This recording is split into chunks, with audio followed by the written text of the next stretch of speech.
Olá, amigos que acompanham a boa programação da TVAL. Estamos começando mais uma edição extra e no programa de hoje vamos tratar da reforma da Previdência dos servidores de Santa Catarina. Em novembro do ano passado, o governador Carlos Moisés enviou 2 propostas para a Assembleia Legislativa buscando adequar a situação previdenciária do funcionalismo catarinense à reforma aprovada pelo Congresso Nacional no final do ano passado, que já está em vigor. Essas propostas são uma PEC, uma proposta de emenda constitucional e um projeto de lei complementar. O que muda e como é que deve ser a tramitação dessa proposta aqui no Legislativo é a proposta do programa de hoje aqui. Para debater esse assunto estão conosco Estela Benetti, ela que é jornalista, colunista de economia do Diário Catarinense e do grupo NSC. Estela, obrigado mais uma vez pela sua presença, seja bem-vinda. Oi, Alexandre. Obrigada à TVAL pelo convite, por mais essa participação na edição extra. Oi também, Marco Aurélio Gomes. Realmente é importante a gente debater esse assunto que está na pauta do Brasil, enfim, é uma pauta já atrasada, né? Nós devíamos ter feito essas reformas no país há mais ou menos uns 30 anos, né? Foi quando outros países fizeram essa reforma. No caso de Santa Catarina, nós tivemos um avanço importante em 2015, quando o governador Raimundo Colombo conseguiu aprovar algumas mudanças. Uma dessas mudanças foi elevar a alíquota de contribuição dos servidores de 11% para 14% e a alíquota do Estado de 18% para 28%. Então, a gente não tem uma situação muito caótica assim, em termos de valor de contribuição, mas nós temos que resolver a questão da idade mínima e também um grande déficit que é de 4 bilhões ou até mais de 4 bilhões por ano que precisa ser resolvido. Nosso outro convidado, o colega Marco Aurélio Gomes, da Rede Acaerte de Notícia. Marco, prazer revê-lo. Seja bem-vindo, muito obrigado pela sua presença. Obrigado, Alexandre, obrigado pelo convite. Estamos à disposição para debater esse assunto importante. Vamos lá, eu entendo que é importante a gente dar uma contextualizada nesse assunto, a Estela já deu aqui no começo, porque, e não só para o telespectador que é ligado ao servidor público, mas o telespectador em geral, porque afinal vai afetar todo mundo, porque impacta nas contas públicas, ou seja, nas contas dos serviços que a gente recebe. Então tem 2 números, um a Estela já trouxe, o governador Carlos Moisés no final do ano disse que o déficit previdenciário no final do ano passado chegava a 4 bilhões de reais e também tem um dado aí que a partir de 2016 o número de inativos, aposentados e pensionistas, ele já é maior que o pessoal que está na ativa, o pessoal que está trabalhando. Então, independente da adequação a uma lei federal, demorou para acontecer isso, como a própria Estela já trouxe. As contas não fecham. Bom, realmente as contas não fecham porque é uma diferença muito grande. E o que preocupa, assim, nessa situação que nós temos mais inativos do que ativos, é que todas essas pessoas que já estão recebendo o benefício, elas receberam de uma forma integral e esse valor está sendo pago pelo Tesouro do Estado, né? Porque as contribuições dos servidores, elas não conseguem cobrir todo esse valor, né? Tanto que a gente tem esse déficit de 4 bi, né? Então, a reforma ela vem para começar a reduzir isso, mas é uma redução gradual. Então, a gente tem que, mas tem que ser feita agora e não podemos cortar muito do que já está previsto na proposta da reforma. E lembrando que a gente está falando daqui para frente, né? Alexandre, eu queria começar esse nosso bate-papo destacando que não é questão de demonizar o servidor público, né? Pelo contrário. Porque, na verdade, tirando um pouquinho essa paixão principalmente nas redes sociais, né, que acabam criticando o servidor público, a questão não é essa, né? A questão é corrigir distorções que vêm com o tempo, né? Vêm de décadas e décadas que o problema só se amplia, né? Outro número importante, né, pegando o gancho dos 4 bilhões, é que hoje o governo gasta mais com previdência que com educação, saúde e segurança juntos, né? Então, é uma equação matemática, né? Não fecha, né? Como você falou. Então, é preciso que esse assunto seja debatido o mais rápido possível, né? Até porque julho né? Tem aí, começa a campanha eleitoral, né? Tem o recesso branco, não só na Assembleia Legislativa, mas nas câmaras municipais, né? E aí, se não for agora no primeiro semestre, eu acho difícil esse assunto evoluir depois. Essa é a minha avaliação.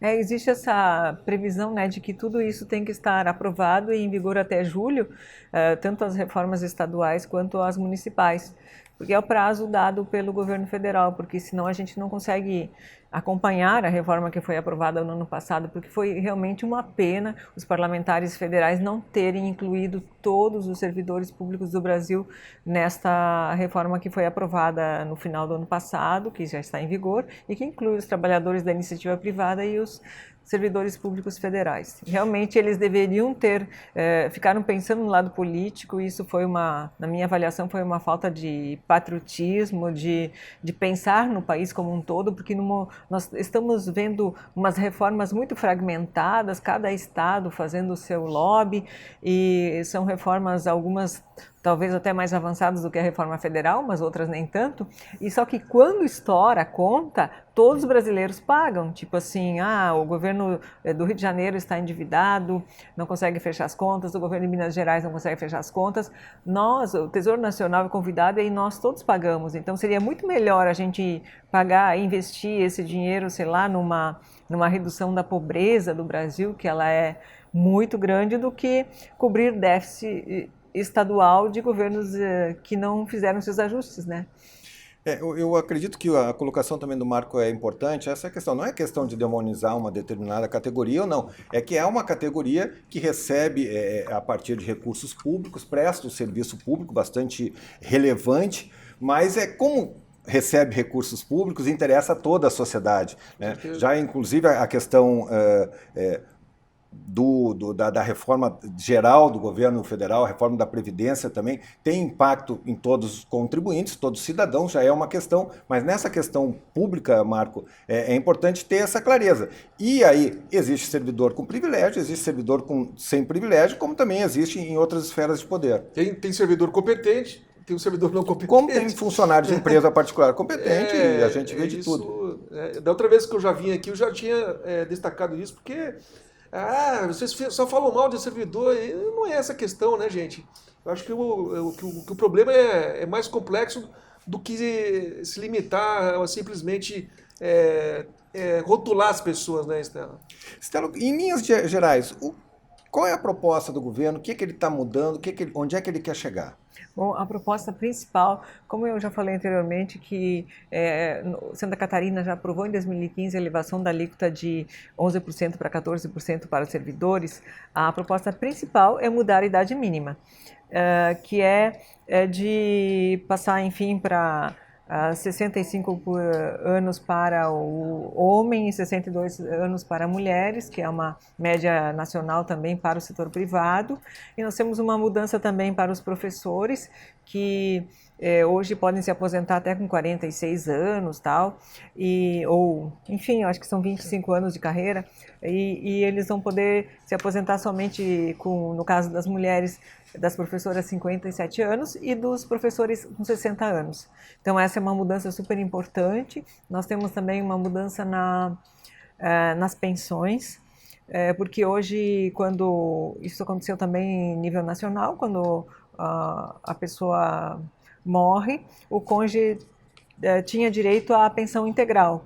E agora não é mais assim no Brasil, ela passa a ser de 50%, mais 10% para cada dependente. Então, se tem somente a esposa, ela fica em 60%, e se tem filhos, vai para 70%, 80%, até 100% do valor da remuneração da pessoa que faleceu. Então, isso é uma mudança importante, inclusive polêmica, e tem outras pequenas mudanças assim. O tempo de contribuição também é diferente, porque antes às vezes uma pessoa vinha de um outro setor e entrava no governo do estado e trabalhava somente 10 anos e já se aposentava com salário integral do governo do estado. Hoje não é mais assim. E também uma mudança que já foi feita aqui em Santa Catarina, que todo servidor que entra novo, ele tem direito ao salário como o da Previdência Social do INSS, que até hoje está em cerca de R$6.000, e contribui para um fundo para uma previdência complementar. Isso eu acho que já está aprovado, né? Isso é mantido na reforma. Marco, agora o servidor público é uma categoria que é bastante mobilizada, tem seus sindicatos bastante atuantes e tal, até por conta da estabilidade. Hoje a gente vê uma dificuldade da maioria dos sindicatos da iniciativa privada conseguirem se organizar para reivindicar seus pleitos, com raras exceções, praticamente os sindicatos foram aniquilados nessa discussão de buscar seus direitos, mas os servidores, os sindicatos de servidores públicos são bastante fortes e são bastante atuantes. Eles são um empecilho nessa proposta do governo, porque eles já estão se mexendo para garantir os direitos que eles já conquistaram e direitos futuros. Vai ser uma briga dura, né, aqui na Assembleia, principalmente no plenário, né, que é onde que as galerias podem se manifestar ou não, né, e outras mobilizações. A gente está vendo aí os praças, né, se mobilizando também, que é uma questão salarial, mas que também reflete na tramitação da proposta aqui. O magistério, o Sint, né, já está se organizando, estão falando em greve, enfim. Não se esperava outra coisa do sindicato, né? O que se espera é que mantenha pelo menos uma postura de debate, né? De colocar o seu ponto de vista sem ir para o radicalismo, que é o que ninguém concorda com isso, né? Quando a gente fala de radicalismo. Mas assim, eu acho que independente dessa mobilização dos sindicatos, né, eu acho que o parlamento catarinense tem a sua maturidade possível para aprovar, para tramitar, para debater essa proposta, né? E eu incluo nisso tudo, nesse caldeirão político, né, a própria questão da escolha da liderança do governo na Assembleia, né, que ainda está meio Pipocando vai aí, não vai, né, com a deputada sim. Paulinha sendo indicada. Ela tá debatendo esse assunto com o seu próprio partido, né, o PDT, e esse também é um problema que precisa ser resolvido, né, Alexandre? Sem dúvida. E depois a gente vai ficar mais na questão da Assembleia, do Parlamento, também desse debate, inclusive com essa questão da deputada Paulinha na liderança, que talvez tenha até botado um pouquinho mais de combustível na fogueira. Por outro lado, né, Estela, as entidades empresariais, as lideranças industriais aí de Santa Catarina já manifestaram apoio que entendem como fundamental essa reforma para o governo e para a economia catarinense como um todo. Realmente, Alexandre, as entidades já se manifestaram. Nós temos o caso até de uma entidade da nossa categoria, enfim, a CAERT, a Associação Catarinense de Rádio e Televisão, que está fazendo uma campanha muito ampla, muito detalhada sobre o impacto dessa reforma. Nós tivemos a Federação das Indústrias, Federação do Comércio. Essa é uma pauta muito antiga do setor privado, porque quando a gente olha assim o custo da máquina pública do governo brasileiro, ele é extremamente elevado e ele tira dinheiro da economia, e isso inibe o crescimento econômico que gera o bem-estar para todo mundo. Então não é uma coisa assim, não é ser contra o servidor público. É claro, nós temos um servidor público que, enfim, nós temos excelentes servidores públicos, a maioria é excelente, né?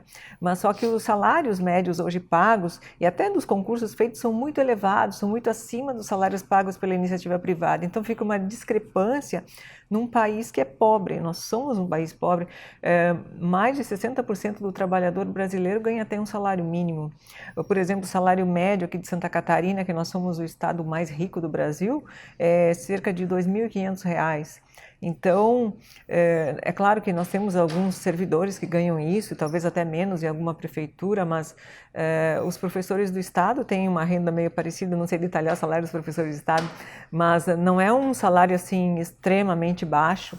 É um salário médio da maioria das categorias.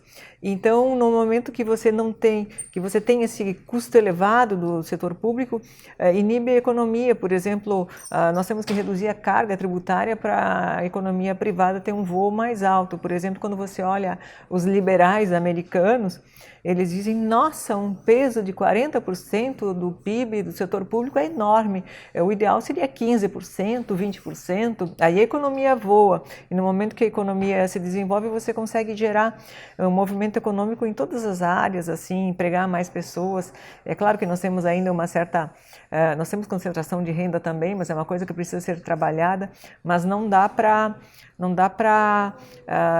deixar de cuidar disso, porque a questão dos altos salários do servidor público, ela precisa ser ajustada gradualmente, porque é um dos problemas que nós temos dessa concentração de renda. Me permite, Alexandre, complementar a informação da Estela. A CAERT, que é a Associação Catarinense de Emissoras de Rádio e Televisão, ela está com a campanha da Previdência desde o ano passado. Ela começou com uma campanha quando a proposta tramitou no Congresso Nacional, na Câmara. Depois ela fez uma outra campanha no Senado e agora está dando sequência à campanha que ela fez lá atrás, né? Então, as emissoras estão divulgando material, as emissoras de rádio e televisão estão divulgando material em favor da reforma. Só complementando a informação da Estela. O que me parece, em muitos casos, é que como a reforma ela é quase linear, ela atinge, né, praticamente, só diferencia uma ou outra categoria, ela não ataca alguns privilégios. Isso foi uma coisa que me incomodou muito na reforma da Previdência do governo federal, porque a gente percebia que ia sobrar para o assalariado, aquele que ganha menos, aquele que tem menor renda. Então, por exemplo, vamos pegar a questão da segurança pública, que é uma questão, inclusive, que personificada no nosso governador Carlos Moisés. A base da segurança pública está insatisfeita e muito insatisfeita. A gente viu algumas manifestações aqui bastante fortes de bombeiros, de policiais militares, a gente vê policiais civis ocupando tribunas das câmaras de vereadores, fazendo reivindicações, e a gente percebe realmente a situação salarial deles é uma situação difícil para quem está ali. Mas agora, quando a gente justifica que no topo de cima da pirâmide, na polícia militar, nos bombeiros, tem pessoas se aposentando com 50 anos, 51, como é o caso do governador Carlos Moisés, e ele não está cometendo nenhuma ilegalidade, nenhuma irregularidade, essa é a regra do jogo, mas com um salário lá em cima, as pessoas ficam vendo, mas, né, essa disparidade na própria categoria. Então, isso é um problema sério, porque ela acaba não gerando uma justiça social e gera aquele sentimento de, poxa vida, é só o que está com mais, que ganha menos, que vai ser prejudicado. Pelo menos é uma impressão que passa, né, dessa injustiça, mas os números mostram, né, os estudos mostram, a proposta mostra isso, né, Alexandre, que é preciso você nivelar as coisas, né? Então a proposta do Congresso Nacional não poderia ficar diferente do que está no estado, do que está no município, né? As coisas têm que ser paritárias, né? O que a Estela falou, realmente, os deputados tiveram essa chance, né? De equilibrar as coisas, né? Entre as categorias, né? Mas é o jogo de forças, né? Ganha quem tem mais força, né? Agora, essa questão só de justiça ou não, né? Eu já tenho mais de 30 anos de contribuição para a Previdência, né? E quando eu achei que eu estava próximo ali, eu vou ter que trabalhar mais 10, quer dizer, mais 9, 8 anos, quer dizer... É o preço que eu estou pagando, né, Estela? Né? Todo mundo tem que... Mas sendo que a gente observa em algumas, insisto, em algumas categorias, e por exemplo, aí tem, mas essa é uma categoria que sempre teve disponível, trabalhou sempre final de semana, não tem plantão. Bom, nós jornalistas, quantas vezes, né? E aí esquece os jornalistas, vamos para outra. A senhora que faz a comida no hospital, o vigilante do hospital, a enfermeira do hospital, também tem uma atuação também finais de semana, também trabalha plantão, também merece, e elas realmente foram achatadas também na reforma geral. Isso é um fato, né? É aquilo que a gente estava falando, né? Não houve... aí a questão houve mais do lobby, né? Das forças políticas que acontece dentro de uma democracia, né? Estela, tu acha que para finalizar esse bloco, é possível fazer é utópico, talvez é melhor eu te perguntar, é utópico pensar numa reforma que realmente faça uma justiça social de fato? E aí, só pegando um parênteses, que o próprio sindicato, o próprio Sint, tem usado o salário do governador Moisés como moeda de pressão para tentar embarrigar um pouco a reforma. Olha, eu acredito que esta reforma ela não vai não vai ser justa assim, não vai ser equilibrada como a gente gostaria. Eu acho que em breve a gente vai ter que fazer outra reforma. No caso do o governador Moisés, ele está no grupo de militares que tem uma reforma diferente em nível de Brasil que abrange também os estados. Então tem essa situação diferenciada, toda uma outra situação deles que a gente respeita em parte, mas eu acho que eles teriam que se aposentar com uma idade mais avançada e talvez com menos privilégios até. Não digo assim, é claro que não dá para cortar porque a função do militar é dar a vida pela pátria.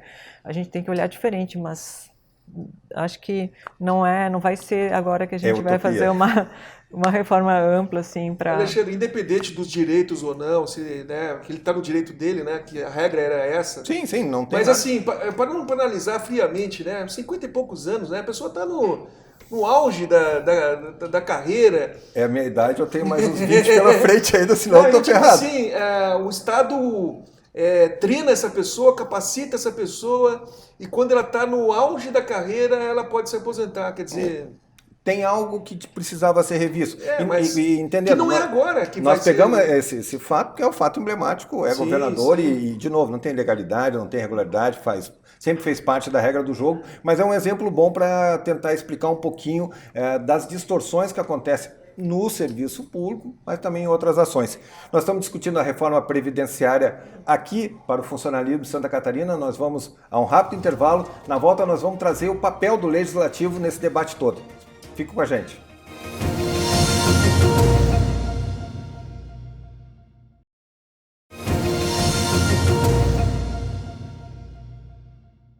Estamos de volta com Edição Extra, que hoje debate a reforma da Previdência para o funcionalismo catarinense. Estão conosco a jornalista Estela Benetti, colunista de economia do Diário Catarinense do Grupo NSC, e Marco Aurélio Gomes, da rede de notícias Acaerte. Nós já discutimos, já contextualizamos um pouquinho essa discussão sobre a reforma em si, propriamente dito. Agora vamos trazê-la para dentro do Legislativo, que cabe aprovar, fazer as emendas, fazer as alterações que entender como necessárias. Por conta da demora, da dificuldade de se aprovar a reforma da Previdência do governo federal em Brasília, das conversas, das discussões, das mexidas, acabou também diminuindo os prazos aqui para Santa Catarina. O governador Moisés apresentou esse projeto no final de novembro. Ele tinha uma ideia de celeridade, os deputados deram uma segurada, não, isso aí a gente tem que discutir. O presidente Júlio Garcia disse que até dia 24 de março essa proposta deve ser votada e tal, mas é um prazo curto para um debate tão importante como esse, que envolve os servidores, que envolve as lideranças, mas que envolve a sociedade como um todo. É um prazo curto, mas eu acho que a decisão da Assembleia foi correta e não atropelar isso no final do ano passado, né? Até porque a gente sabe, né, Alexandre, que as coisas no final de ano são meio, né? E agora eles têm que correr, né? Eles têm que correr e passou o carnaval, né, Estela? Acabou a mamata. E a prioridade tem que ser essa agora, né? Os deputados têm que se debruçar sobre essa proposta. Como eu falei no início do programa, né? Nós temos eleições municipais aí pela frente. A gente tem que limpar essa pauta, né? E o fórum do debate é aqui mesmo. Onde tiver que mexer, é aqui na Assembleia. Então, ao trabalho, senhores e senhoras. Estela, e a gente já vê algumas movimentações, né? A proposta foi para a Comissão de Constituição e Justiça, já tem parlamentares aí apresentando emendas e tudo, então vai ser um debate intenso. Olha, Alexandre, pelo que já apresentaram aí, Parece que a reforma vai ser meio, ou parece que nem vamos ter reforma, né, por algumas propostas. É claro que os servidores têm uma série de direitos, mas, por exemplo, o que a gente viu de o Partido dos Trabalhadores está sugerindo que não seja mudada a pensão, está sugerindo que os direitos sejam garantidos. Então, se você, quer dizer, está questionando também, acho que a idade mínima, né? Então, se a gente não mudar nada, a gente não vai reformar nada. O governador tinha uma ideia de que a proposta seria aprovada rapidamente, porque a intenção era, mais ou menos, replicar a reforma nacional.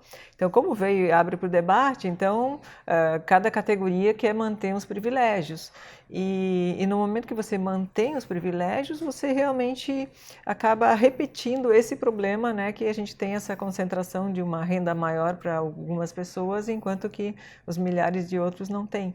Então, os deputados têm que ser firmes nessa posição de tentar mudar o mínimo a reforma, até porque quando a gente olha para essa reforma, a impressão que a gente tem é que ela é muito tímida mesmo. O deputado Bruno Souza está chamando de reforminha, é isso, né? Porque vai economizar somente 900 milhões em 10 anos. E a gente tem um déficit anual de 4 bilhões. Então, 10 anos é um prazo muito longo. Talvez já fosse Claro ao longo desse prazo. É claro que é um prazo que, enfim, tu não pode mudar tudo de cara, assim. Então, de repente, até pelos dados aí da campanha da CAERT, até 15 anos depois da reforma, a gente vai estar economizando 3,3 bilhões. Em 25 anos, 10 bilhões. Mas não é muita coisa, assim. Eu acho que, de repente, poderia ser uma coisa maior.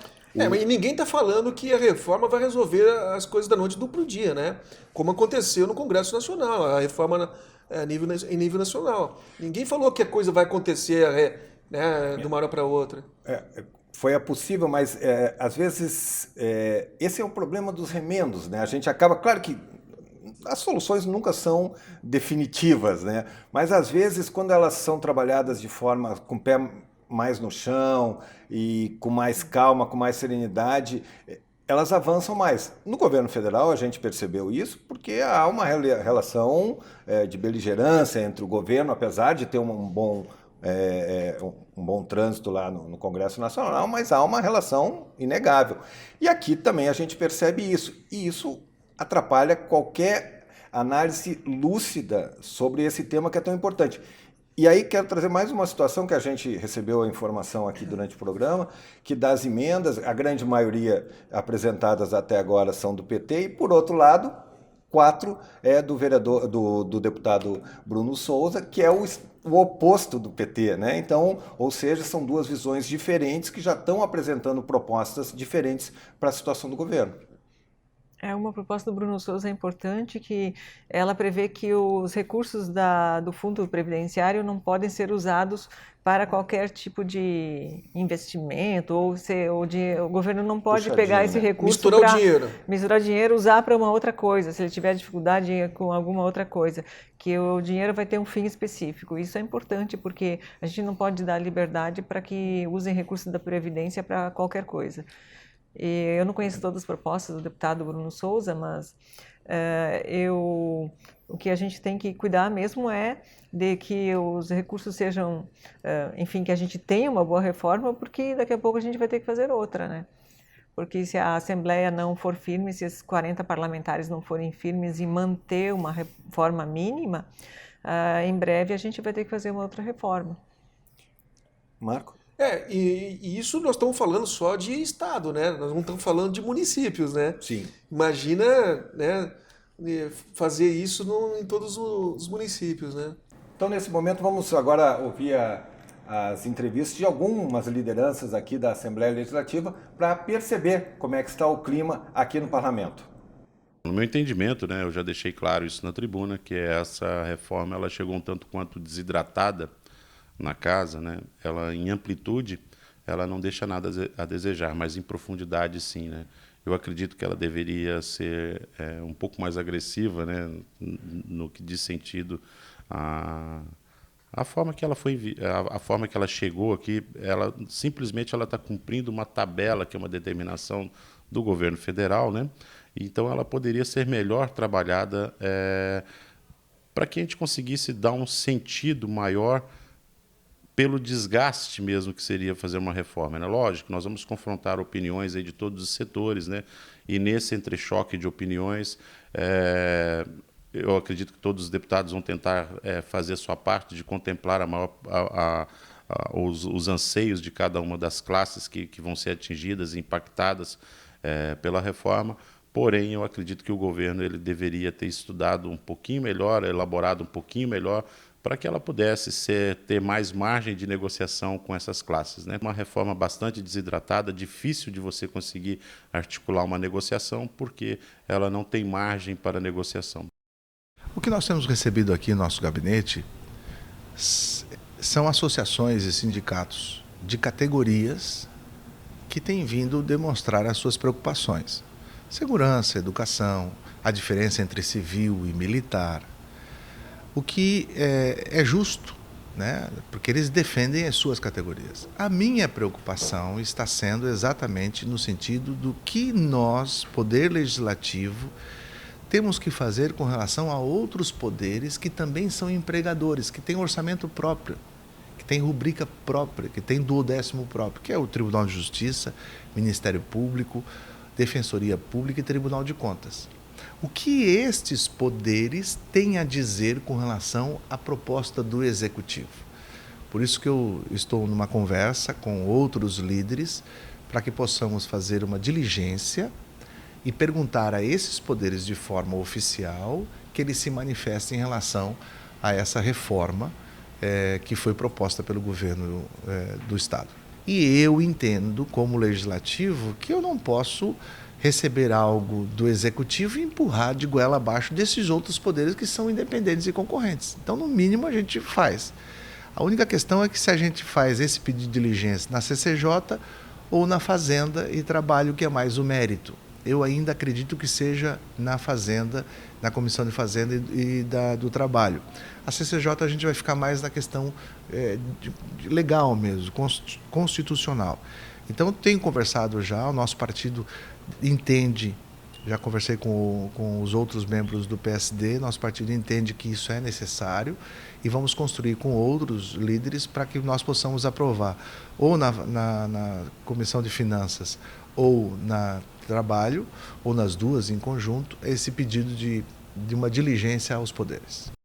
A bancada do PT na Assembleia Legislativa apresentou 21 emendas ao projeto de reforma da Previdência encaminhada pelo governador Moisés, tendo em vista que a reforma da Previdência já foi feita em Santa Catarina em 2015, inclusive aumentando a alíquota, passando a alíquota de 11% de desconto para o servidor público para 14%.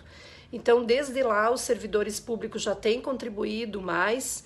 Nós temos o teto também colocado no serviço público e nós entendemos que esta reforma ela prejudica, sobretudo, as carreiras que ganham menos. Destaco aqui a situação dos professores, do magistério público estadual. Portanto, as nossas emendas dizem respeito à manutenção das conquistas e não ao arroxo, à diminuição da renda e da remuneração dos servidores. Bom, então está a opinião dos deputados, lideranças de bancadas. A gente percebeu aí do Sargento Lima, que é, né, o líder do PSL, como as pessoas dizem, o PSL do B, o PSL do Bolsonaro, que agora está em atrito com o governo do Estado, e ele fala que é uma reforma tímida, desidratada, e que ele teme que ela não resolva o problema, que ele acha que a reforma está apenas seguindo as diretrizes federais, que o governo do Estado está muito tímido, que devia avançar. Ou seja, o que eu quero dizer disso, o deputado, que em tese é líder do partido do governador, já tem uma fala dessa. Não vai ser fácil a vida do governador e do projeto aqui na Assembleia. Ele tem certa razão, né, Alexandre e Estela, né? Realmente Era o que a gente estava falando aqui. A Estela enfatizou várias vezes isso, né? Que ela é realmente tímida, né? Mas é o que se pode fazer nesse momento. E vamos ver quais são as chances de melhorar a proposta durante o percorrer da tramitação da proposta, né? Agora, por ele ser um partido do governador, a gente sabe, né, que tem todo um problema, que o governador tem um problema com a sua bancada, né? Da ala mais bolsonarista, apoia o presidente, e o governador ficou, se dependesse da bancada do PSL, não faria nada, né? A sorte dele é que ele conseguiu outros apoios em outros mobilizar outros partidos. A gente pode até conversar depois, mais para frente. Escolheu passou a liderança uma deputada do PDT, né? E politicamente ele vai ter que trabalhar bastante. Ele vai ter que azeitar a sua articulação aqui dentro da Assembleia. Lembrando que esse PSL do B, como o pessoal chama, acabou se aliando com a bancada do PL, que agora recebeu o deputado estadual Ivan Nats, e aí já estamos falando de um bloco de 8 parlamentares, e é um bloco barulhento, então é uma dificuldade a mais, né, Estela? Olha, então, se de repente esse bloco ele consegue fazer uma reforma mais avançada, talvez, do que o governo mandou para cá, o que vocês acham? Eu acho difícil. Também acho Porque... difícil. É isso, falar às vezes é um tanto quanto é muito mais fácil. Mas né? faz parte, né? Porque do democrático. A gente está numa situação seguinte, que a gente tem um governador que se elegeu com um propósito de fazer uma gestão super enxuta para trabalhar em favor da população. Ele realmente tem feito uma série de medidas nesse sentido, enfim, tem feito uma série de ajustes e mudança de distribuição de recursos para hospitais e tal. Mas só que nesse caso, assim, quando envolve o servidor público, parece que aqui na Assembleia parece que ele está meio tímido, com pouca força. Então, essa reforma, se ela está parecendo uma reforma fraca, ela resulta exatamente dessa atuação do governador que não quer ser tão incisivo em mudar o status quo dos servidores públicos. E a tua fala foi bastante interessante.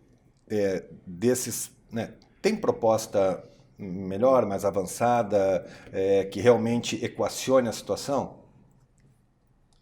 E nós temos que lembrar e destacar também a figura do presidente, né? Da casa, o Júlio Garcia, que é um excelente articulador, conhece tudo do parlamento catarinense, né? Assim como a gente teve o papel do Maia, aprovação na Câmara, né? Que foi uma pauta que ele conduziu, né? A gente não viu, nesse tempo de tramitação, grandes manifestações do próprio governo em favor da reforma. Até o próprio presidente, né? Se esquivou desse assunto. E ela foi aprovada muito em função do Rodrigo Maia, lá na pauta que ele assumiu. Então, nós temos que conferir, então, o posicionamento do presidente do parlamento catarinense, que sabe tudo sobre articulação. É verdade. Bom, vamos encerrar esse segundo bloco. Já também vamos continuar repercutindo a fala aí das lideranças que gravaram depoimento com a gente e também fazer o fechamento desse edição extra que trata sobre a reforma da Previdência do Servidor Público de Santa Catarina.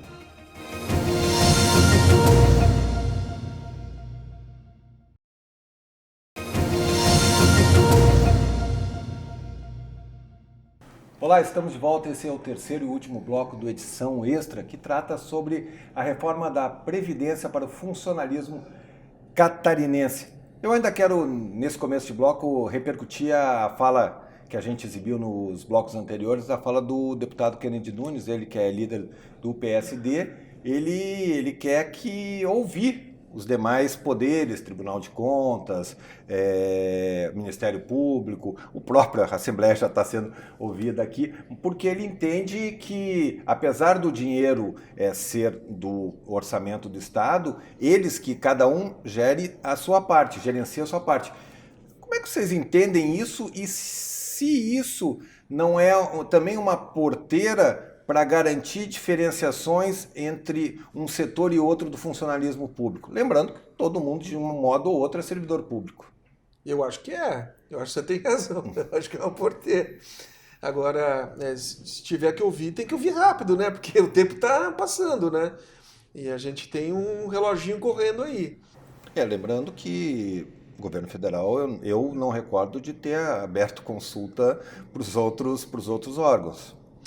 Realmente não abriu e eu vejo um risco aí. O que acontece? As pessoas já têm uma remuneração elevada e se aposentam, enfim, como esses poderes têm as suas rendas, né, para gerir, eles têm uma remuneração extremamente mais elevada, são as mais elevadas do mercado, né? Então, o que eles podem fazer, de repente, é defender mais um lobby, tipo assim, a pensão tá desse jeito, vai ter que cortar 50% mais 10%, eles vão querer... Uma das coisas que está deixando essas pessoas com maior renda insatisfeitas é essa questão da pensão. Então, é um risco que se coloca e eu acho que a gente tem que adotar esse padrão nacional para esses poderes e, de repente, no futuro, vamos ter que fazer mais alguma mudança. O fórum é aqui, né? Sim, O fórum é aqui na Assembleia. Né? Tiver que colocar, tem que procurar os deputados e apresentar a proposta, né? Eu acho que é isso. Até porque as lideranças desses poderes se conversam Com bastante. certeza. A gente falou do presidente da Assembleia, o presidente veio agora do tribunal também, então eles têm relacionamento. Eu imagino que essa conversa já esteja sendo feita. Vamos lá, então o governador precisa aprovar, talvez seja o grande projeto desse segundo ano da legislatura, desse primeiro semestre, lembrando que a partir de julho, agosto, começam de fato as campanhas eleitorais, na verdade já começaram agora as campanhas pré-eleitorais, que vai ter muita gente envolvida, mesmo que os deputados não estejam envolvidos diretamente, alguns estarão, mas eles terão seus candidatos e estarão trabalhando nesse sentido. Isso pode ser um empecilho também no momento que o servidor pressionar o parlamentar a rever algumas situações. Eu acredito que sim. Nunca. A história mostra pra gente que quando a gente está nesse período de uma campanha eleitoral, ela sempre contamina a discussão, o debate, qualquer coisa que seja. Né? Então, a gente deveria evitar prorrogar essa aprovação dessa proposta. Então, eu concordo com você, eu acho que realmente atrapalha, né? E até porque geralmente o legislativo faz um recesso branco ali, né? Limpa a pauta para poder ter mais dias para fazer campanha, né? Se bem que hoje em dia a campanha está cada vez mais curta, né? O período realmente de campanha, como você disse, né? Nós já estamos num período pré-eleitoral. Então já tem gente, os pré-candidatos já estão aí, o que é uma contradição, né, das regras das eleições passadas, né? Mas enfim, é a regra que a gente tem aí, né? Então muita gente já na estrada. E realmente, concordo com você, atrapalha muito. Essa questão pode influenciar também na demora, na flexibilização de alguns pontos da reforma. A gente próprio viu essas emendas aí apresentadas pelo Partido dos Trabalhadores, que sempre teve uma proximidade com os sindicatos ligados ao serviço público. Talvez isso resulte em algumas mudanças desse sentido, ou até o próprio isolamento do Partido dos Trabalhadores hoje, pela situação que vive, talvez não tenha a força necessária para fazer essas mudanças. Olha, na verdade, assim, eu acredito que não vai ser só o Partido dos Trabalhadores, porque vão ser os servidores que vão fazer muita pressão. Então, não dá tanto para associar com o Partido dos Trabalhadores, embora ele tenha essa liderança. Então, tem servidores que são lá votaram no PSL, que estão defendendo seus direitos. Então, que tem que ter uma posição firme dos deputados, porque a gente vai ter muita pressão neste mês, né? De repente aqui na Assembleia, e o que faltaria é uma pressão da população, ou pressão de entidades a favor das reformas também para pressionar o parlamento. Eu acho que é fundamental que tenha o outro lado da pressão também aqui. Depois eu até quero falar dessa pressão, entre aspas, né, da sociedade, o que deveria vir, mas ainda só para a gente falou agora do PT e está falando aqui especificamente do parlamento, da deputada Paulinha, que foi escolhida a nova líder do governo Carlos Moisés e conseguiu, e não estou aqui nem entrando no mérito, mas conseguiu levar chumbo de todos os lados, né? Do pessoal próximo ao governador, do pessoal próximo à esquerda, enfim. E aqui não tem juízo de valor se ela é uma boa deputada, se ela tem condição, não é isso. É o que aconteceu, porque ela foi criticada, inclusive, pelos caciques do partido dela. E ela sempre defendeu, o partido dela, pelo menos, sempre defendeu a manutenção de direitos de trabalhadores. E agora ela vai ter que subir à tribuna com um discurso diferenciado nessa linha. Desde o começo da gestão do governador, a figura do líder de governo, ele meio que é um novo conceito na visão do governador, né? Porque o que acontecia, né? Os governadores eram eleitos e tinham suas bancadas e, historicamente, os últimos governadores tiveram maioria de bancada aqui na Assembleia, e o governador foi um caso à parte, ele não tinha essa maioria, né? Foi no decorrer do ano passado, e muita gente... essa era um ponto de interrogação, como é que seria governar sem ter essa maioria? E aí entrou o protagonismo da Assembleia durante o ano todo, aprovando assuntos importantes, como foi a reforma administrativa, né? Muito em função do protagonismo da Assembleia e da atuação do próprio presidente da Assembleia, deputado Júlio Garcia. E essa figura de líder de governo, você vê, teve vários, né? Menos de um ano, né? E aparece uma nova interrogação. Como é que será a atuação da própria deputada, né? Qual é como é que fala? A ligação dela com o governo, com a equipe de governo, né? Não que, como você falou, a gente não está aqui discutindo a competência dela ser líder ou não. A questão e como ela vai trabalhar junto aos seus colegas aqui na Assembleia. Como é que os deputados vão encarar a liderança dela dentro do... Vai ser uma liderança legítima? Não vai ser? Vai ser contestada? Ela vai conseguir amarrar, fazer os acordos que precisam ser feitos, os debates, para que o governo consiga aprovar uma proposta tão importante como a reforma da Previdência? Então, isso... A gente vai saber daqui a pouco, né? Quando eles voltarem ao trabalho. A primeira situação vai ser se ela vai conseguir convencer os pares dela Exatamente, dentro do PDT. Dentro do próprio PDT. Isso é uma contradição e se você acha que é uma contradição. E aí, trazendo um outro elemento, você citou o deputado Milton Obos, o deputado Marcos Vieira, mas quando a gente entra no ano eleitoral, apesar de nenhum dos deputados necessariamente estar envolvido, muito menos o governador, mas já começou a artilharia. O deputado Milton Obos, que é presidente do PSD, já fez duras críticas ao governador, que estaria cooptando prefeitos Santa Catarina fora, o deputado Marcos Vieira, uma liderança do PSDB, que também foi muito importante na questão também dos benefícios fiscais, teve uma liderança muito importante. Também a gente já vê que eles já estão dando umas caneladas um pouco mais fortes. Então, os políticos mais experientes, os políticos que têm uma postura também mais ponderada, em ano eleitoral eles também sobem um pouco o tom, que é uma dificuldade adicional. Olha, realmente alguns já começaram a subir o tom, mas eu acredito que no caso da reforma da Previdência, eles precisam pensar no longo prazo, eles não podem pensar na próxima eleição, porque esse é um problema muito sério do Brasil. Há 30 anos ou mais a gente está com um atraso de 30 anos nessa reforma, então a gente espera que eles sigam o exemplo do Congresso Nacional e que votem uma reforma boa para Santa Catarina, sem olhar essa questão política, entendeu?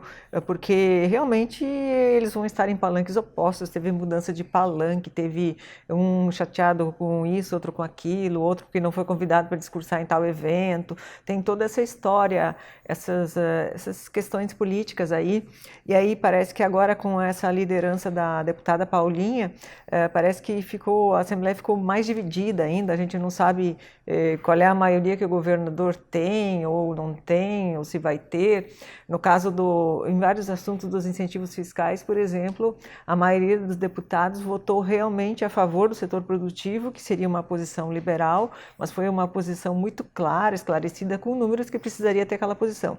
Agora, no caso da reforma da Previdência, também tem que ser uma posição assim, que é de interesse da maioria dos cidadãos de Santa Catarina, e que eles consigam separar essa questão do palanque, né? Que fique para depois do palanque. E até porque, né, no caso dos dois especificamente que eu citei, o Milton Obos e o Marcos Vieira, PSD e PSDB, são lideranças também muito vinculadas ao setor produtivo, em especial o Milton Obos, um grande empresário do Alto Vale do Itajaí. Então eles também não vão, eles podem até fazer uma pressionada, mas eles, obviamente, vão estar do lado do que pensa o setor produtivo. Sim, esses deputados a gente espera, já que eles têm uma posição a favor da reforma, né? E até ir avançar em relação ao que desse projeto que está aí. Mas a dúvida, sim, como é que vai votar o PDT, enfim, o PMDB, como é que vai ser, enfim, como é que vai ficar tudo isso, se vai dar para aprovar essa reforma, se eles vão, quem é que vai desidratar essa reforma, assim. O MDB é uma situação interessante, porque ele foi muito sondado para ter a liderança do governo, não, né, os seus deputados não acabaram não aceitando e tal, mas ele foi o fiel da balança no primeiro mandato do governador Moisés, não se fala muito, mas eles estão próximos, né? A gente não sabe o futuro, não sabe se o governador Moisés permanece, vai construir um partido robusto sem a aura do Bolsonaro por perto, mas o MDB foi decisivo para o primeiro ano do Moisés aqui na Assembleia e tem tudo para ser decisivo novamente. Bom, ele foi decisivo, mas ele deixou clara a sua posição, né? Sim. Ele não, tudo bem, nós votamos com os assuntos que a gente acha que é importante e tal, mas a gente não quer ser líder de governo, né? Tanto que Sim. foi isso que... Cada um na sua. A posição do partido ficou muito clara, né? Então, assim, o partido ele tem essa posição firme, deixou claro que não é governo, mas é pernomútil, né? Aquela coisa de sou, mas não sou. Mas certamente ele vai ser o fiel da balança aqui esse ano de novo, né? Agora, só lembrando que as eleições municipais, quando eu falei atrás ali que ia atrapalhar, talvez atrapalhe se prolongar, a vantagem é que as eleições municipais têm características especiais, né? Ela não é uma coisa mais local, ela é mais regional, né? Tanto que a gente vê,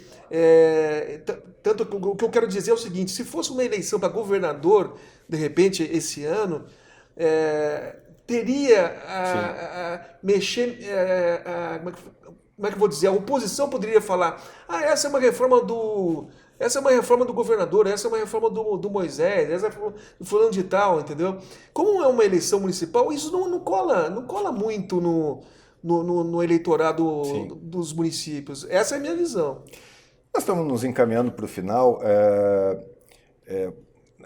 Vocês falaram da ação da Caert, a gente também falou da Federação das Indústrias, também tentando provocar esse interesse da população. Mas eu percebo a população, por exemplo, a Caert, nós estamos falando dos principais veículos de comunicação de Santa Catarina, que trabalham em rede, que tem uma capacidade de atingir um número enorme de pessoas, mas a gente, mesmo com todo o esforço, isso parece não sensibilizar a população. Parece que esse é o assunto, não é meu, isso não me interessa, né?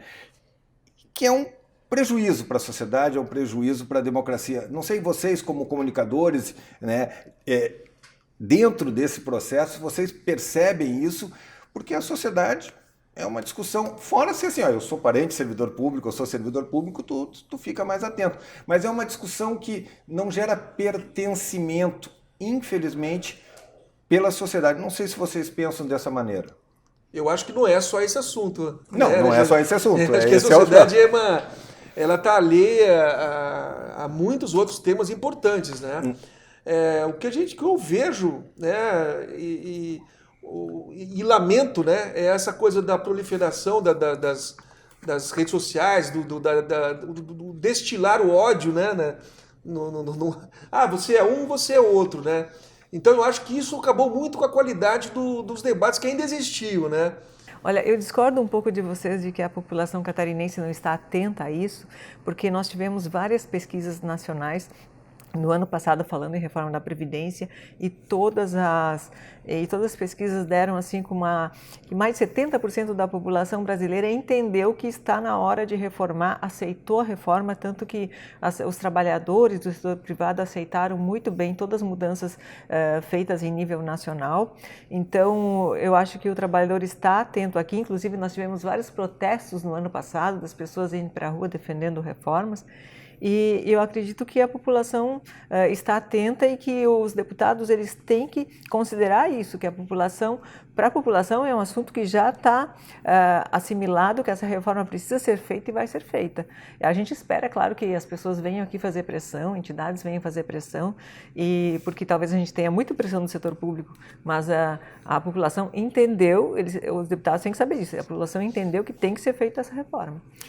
Eu pessoalmente tenho uma percepção diferente, tomara que a tua percepção esteja mais correta, no sentido de que as pessoas realmente estejam ligadas. Eu pessoalmente acredito que não. Bom, nós estamos encerrando o programa, então, que tem uma oportunidade então bastante importante, é que a Assembleia Legislativa vai promover uma audiência pública sobre esse tema no dia 5 de março, a partir das 9 horas, audiência pública aberta a todos. Portanto, é um momento que se pode ter com mais clareza o que está sendo debatido e ver as propostas que estão em discussão. Gente, estou encerrando esse programa. Estela Benetti, jornalista, colunista de economia do Diário Catarinense, do Grupo NSC. Obrigado mais uma vez pela tua presença aqui comigo. Muito obrigada. Também agradeço a sua excelente trabalho de âncora, né? E agradeço ao Marco também e à Assembleia por mais essa oportunidade. Marco Aurélio Gomes, da Rede Notícia Caete, obrigado aqui por enriquecer esse debate. Obrigado a vocês por estar em companhia de queridos colegas, né, de profissão. Maravilha, tomara que a gente se encontre numa próxima. Esse é o Edição Extra, eu quero agradecer a você pela companhia. Até a próxima.